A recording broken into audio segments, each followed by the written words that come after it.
உங்க வாழ்க்கையில எரிகோ மதில் போன்ற பிரச்சனைகள், எரிகோ மதில் அவ்வளோ பெரிய மதில், எனக்கு இருக்கிற பிரச்சனை பெரிய பிரச்சனை, என்னுடைய சவால் பெரிய சவால், பெரிய சேலஞ்ச நான் எதிர்கொள்ள வேண்டி இருக்கு. இப்படிப்பட்ட சூழ்நிலையில உட்கார்ந்து இன்றைக்கு சத்தியத்தை கேட்டு கொண்டிருக்கீங்களா? எவ்வளோ பெரிய பிரச்சனையா இருந்தாலும் பரவாயில்ல, நீங்க அமைதியா வாயவே திறக்காம சத்தம் காட்டாம உங்களுடைய பிரச்சனை, உங்களுடைய சவால் எதுவா இருந்தாலும் சரி, அதை நீங்க வெளியே சொல்லாம கர்த்தரிடத்துல மாத்திரம் சொல்லி அமைதியா அவர் மேல விசுவாசமா இருக்கும்போது வெற்றி எப்படி உங்களுக்கு வருதுன்னு சொல்லி நீங்க பாருங்க. பிரியமானவர்களே, இன்றைக்கு பிராக்டிக்கலா எப்படி எப்படி எல்லாரும் ஜெயிச்சிருக்காங்க அப்படின்னு தான் இன்றைக்கு நம்ம பார்க்க போறோம். நாம் சத்தியத்திற்குள்ள போலாம். பிரியமானவர்களே, இந்த விசுவாச போதனைகள் நிச்சயமாய் உங்களுக்கு ஆசீர்வாதமாய் இருக்கும் என்று நான் விசுவாசிக்கிறேன். ஏன்னா அநேகர் எனக்கு ஃபோன் மூலம் தெரிவிக்கிறீங்க, ஒவ்வொரு நாளும் என்னோடு கூட பேசி வருகிறீர்கள், கமெண்ட் போடுறீங்க. கர்த்தர் உங்களை ஆசீர்வதிப்பாராக. வேதத்துல என்னென்ன வாக்குத்தத்தங்கள் இருக்கோ எல்லா வாக்குத்தத்தங்களும் அது நம்ம ஒவ்வொருத்தருக்காகவும் எனக்காக எழுதப்பட்ட வாக்குத்தத்தங்கள்.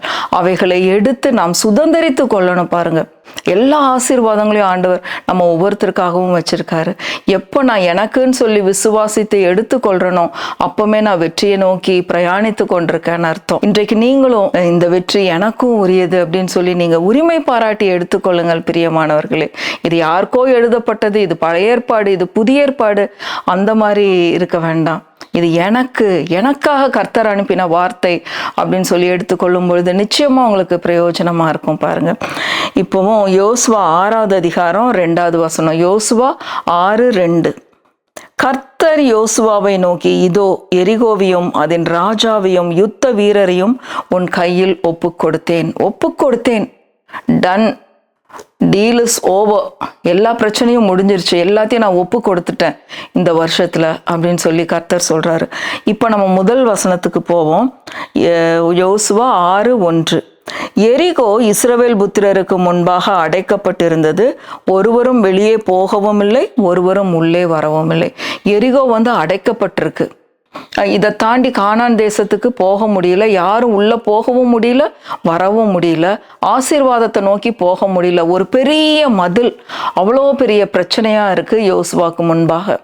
அப்ப கர்த்தர் சொல்றாரு, அந்த எரிகோவை அந்த மதில நம்ம இடிச்சு ஆகணும். இவ்வளோ பெரிய பிரச்சனையை நம்ம ஒன்றுமில்லாமல் பண்ணி ஆகணும். பெரிய மதில் பாருங்க, அந்த வால் மேல ரதங்களே ஓடுமா. அப்படிப்பட்ட ஒரு ஸ்ட்ராங்கான மதில், யாராலே அதை சாதாரணமா இடிக்கவெல்லாம் முடியாது. அவ்வளோ பெரிய மதில் பாருங்க. இராணுவம் சேரியட்ஸ் எல்லாம் அதுல ஓடுன்னா பாருங்க, அப்ப எவ்வளோ பெரிய மதிலா இருக்கும்னு. அவ்வளோ பெரிய மதில் இந்த இஸ்ரவேல் ஜனங்களுக்கு ஒரு பெரிய தடையாக இருந்தது பாருங்க. அப்ப கர்த்தர் யோசுவாட்ட சொல்றாரு, நான் எரிகோவையும் அதன் ராஜாவையும் எல்லாத்தையும் நான் உன் கையில ஒப்பு கொடுத்துட்டேன் அப்படின்னு சொல்றாரு. அப்ப அந்த எரிகோ மதில் இடிஞ்சு விழுகணும், ஜனங்கள்லாம் சரளமா போகணும் வரணும் அப்படின்னா இந்த மதில நம்ம இடிச்சு ஆகணும். எப்படி அதை இடிக்க முடியும் அப்படின்னா, எந்த ஒரு ஆயுதமும் வேண்டாம். கர்த்தர் சொல்ற காரியம் பாருங்க, எந்த ஆயுதமுமே வேண்டாம். இஸ்ரவேல் ஜனங்கள் எல்லாரும் இந்த மதில 7 நாள் அமைதியா சுத்தி வரணும். ஒவ்வொரு நாளும் ஒவ்வொரு முறை சுத்திட்டு அவங்கவுங்க இடங்களுக்கு கேம்புக்கு போய் தங்கிடணும். 7வது நாள் 7 முறை சுத்தணும். அப்ப 7 நாட்களும் சுத்தும் பொழுது யாரும் வாய் திறக்கக்கூடாது, ஒரு வார்த்தையும் பேசக்கூடாது, சத்தம் காட்டக்கூடாது. ஒவ்வொரு முறையும் அமைதியா போகணும். முன்னாடி ஆசாரியர்கள் எக்கால துணியோட போகணும், அவங்க அமைதியா பிடிச்சுக்கிட்டு போகணும், எக்காலத்தை பிடிச்சிட்டு. அதுக்கடுத்தது உடன்படிக்கை பெட்டி, அப்புறம் இஸ்ரவேல் ஜனங்கள் எல்லாரும் ஒரு முறை சுத்திட்டு அவங்கவுங்க இடத்துக்கு போயிடணும். 2வது நாள், 3வது நாள், இப்படியாக 7வது நாள் மட்டும் 7வது நாள் சுற்றும் பொழுது 7 முறை சுற்ற வேண்டும். அந்த 7 முறை சுற்றும் போது 6 முறை அமைதியா சுத்தணும். 7வது முறை நான் சொல்லுவேன், ஆர்ப்பரியுங்கள் அப்படின்னு சொல்லும் பொழுதுதான் நீங்க எக்காலங்களை ஊதணும். எக்காலங்களை ஊதி நீங்க ஆர்ப்பரிக்கிற சத்தம் கேட்கும் பொழுது அந்த மதில் தானாக விழுந்து விடும் அப்படின்னு சொல்லி கர்த்தர் யோசுவாக்கு சொல்லி யோசுவா ஜனங்களுக்கு சொல்றாரு. அதுதான் இன்றைக்கு நம்ம பார்க்க போறோம். பாருங்க, நம்ம ஆண்டவரை துதிக்கும் பொழுது எப்படி எவ்வளோ பெரிய பிரச்சனையும் ஒன்றுமில்லாமல் போகுது. அவ்விசுவாசமா ஒரு வார்த்தையும் நம்ம பேசக்கூடாது, பிரச்சனையை குறித்து நம்ம பேசக்கூடாது, மதிலை குறித்து இது இவ்வளோ ஸ்ட்ராங்கான மதில், இதே சேரியட்டே மேலே ஓடுமாமா, எந்த ஒரு கடப்பாறைனாலே நம்ம வச்சு இடிக்க முடியாது முடியாதாமா, இது இப்படியாமா அப்படியாமான்னு நம்ம பேசாம அமைதியா கர்த்தர் சொல்ற வார்த்தை, அமைதியா ஒரு முறை சுத்திட்டு உங்க கூடாரத்துக்கு போயிருங்க, 2வது நாளும் அமைதியா சுத்திட்டு உங்க இடத்துக்கு போயிருங்க, இப்படியே 7 நாளும் செய்யுங்க, நான் உங்களுக்கு செய்யற ரட்சிப்பை பாருங்கள் அப்படின்னு சொல்லி சொல்றாரு. அதனால இன்றைக்கு நமக்கு என்ன பிரயோஜனம் அப்படிங்கிறத இன்றைக்கு நம்ம பார்க்க போறோம் பாருங்க. யோசுவா 6வது அதிகாரம் 10வது வசனம். யோசுவா ஜனங்களை நோக்கி, நான் சொல்லும் நாள் மட்டும் நீங்கள் ஆர்ப்பரியாமலும் உங்கள் வாயினால் சத்தம் காட்டாமலும் இருங்கள். இந்த இன்ஸ்ட்ரக்ஷன் தான் இன்னைக்கு ரொம்ப முக்கியம் பாருங்க. வாயினால் ஆர்ப்பரியாமலும் உங்கள் வாயினால் சத்தம் காட்டாமலும் இருங்கள், உங்கள் வாயிலிருந்து ஒரு பேச்சும் புறப்பட வேண்டாம். ஆர்ப்பரியுங்கள் என்று உங்களுக்கு நான் சொல்லும் நாளிலே ஆர்ப்பரிப்பீர்களாக என்று கட்டளையிட்டு இருந்தான். இந்த மாதிரி கட்டளை கொடுத்துருக்காங்க, யாரும் வாயை திறக்கவே கூடாது. அப்படி நீங்க 7 நாளும் சுத்துங்க, 7வது நாள் 6 முறை சுத்திட்டு 7வது நாள் எப்ப நீங்க சத்தத்தை கேட்பீங்களோ அப்ப இந்த மதில் விழுந்து போகும் அப்படின்னு சொல்லி போடப்பட்டிருக்கு பாருங்க. 20வது வசனம் வாசிக்கிறேன் பாருங்க. 20வது வசனம் இது ஃபுல்லா நீங்க படிச்சுக்கோங்க. யோசுவா 6வது அதிகாரம் 20வது வசனம். எக்காலங்களை ஊதுகையில் ஜனங்கள் ஆர்ப்பரித்தார்கள். எக்கால சத்தத்தை ஜனங்கள் கேட்டு மகா ஆரவாரத்தோட முழங்குகையில் அலங்கம் இடிந்து விழுந்தது. உடனே ஜனங்கள் அவரவர் தங்களுக்கு நேராக பட்டணத்தில் ஏறி பட்டணத்தை பிடித்தார்கள். ஆண்டவர் முன்னாடியே சொல்லிட்டாரு, ஒப்பு கொடுத்துட்டேன்னு.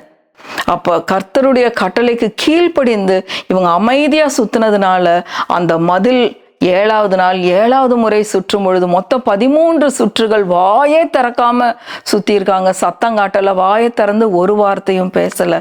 எந்த ஒரு அவிசுவாசமான பேச்சுகளும், உங்களுடைய சவால், உங்களுடைய பிரச்சனை, உங்களுடைய சேலஞ்சை ஜெயிக்கிறதுக்கு நீங்க எந்த ஒரு வார்த்தையும், எதிர் வார்த்தைகள், அவிசுவாசமான வார்த்தைகள், பயப்படுற மாதிரி வார்த்தைகளை நீங்க பேசாம அமைதியா கர்த்தரிடத்துல சொல்லிட்டு, யார்கிட்டையும் சொல்லாம கர்த்தரிடத்தில் மாத்திரம் உங்க பிரச்சனையை சொல்லிட்டு, ஆண்டவரே இந்த காரியத்தை நான் உங்க மேல வைக்கிறேன், எனக்கு நீங்க வெற்றியை தருவீங்க, நிச்சயமா நம்புறேன்.